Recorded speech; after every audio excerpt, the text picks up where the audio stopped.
Hi everyone. Today on Friday in this short video, I'm going to present about the following course materials content in my chemical engineering sector. Yes, it is called Standard Operating Procedure Proforma, kind of brief letter format and how it works in my chemical engineering course as I'm going to explain to you. So let's dive into this chapter, shall we? So it starts off with here procedure name, which procedure is this, and its number/designation, if known, procedural intent, briefly outline below what this procedure is intended to bring about on the process plant. Also here, as you can see, initial process plant status and its overview. Just simply describe the anticipated status of the process plant at the start of this procedure. Scroll down a bit. Final process plant status overview. Briefly describe the anticipated status of the process plant at the end of this procedure. So the reverse trend of this one, the opposite, I mean.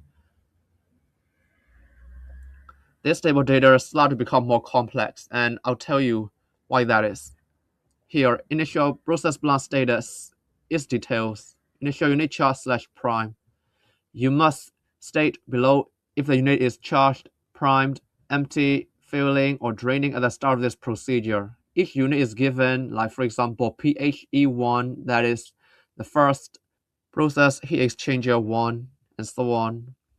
Just state the following in each state, And then initial unit functional status, you must state below the position of each hand switch HS on or off, where applicable percentage setting of each speed controller at the start of this procedure. If operator determined, state as required, as given here. So CV is control valve, like for example, you just state on or off, which is turn on and turn off at different intervals of operation. And here below is initial process status. You must state below the anticipated value or range of values for each flow rate, pressure, or temperature indicator, the alarm status for each process alarm, in alarm IA or not in alarm NIA, and the valve status for the key valves, open, close, or set at the start of the procedure. So every distinctive variables are given here, like flow rates, FI, temperatures, TI, flow alarms, temperature alarms, and so on. So there are lots of considerations here. If I scroll down, that they are the opposite. Final process plant status details. I'm not going to repeat these because like they happen at the very end, not at the start.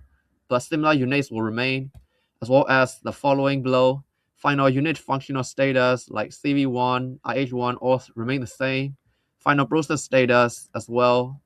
So lots of content like somehow duplicated, but in two contrasting conditions at the very beginning or at the very end. So better watch out when that context comes in. And the next page here is just outline procedure.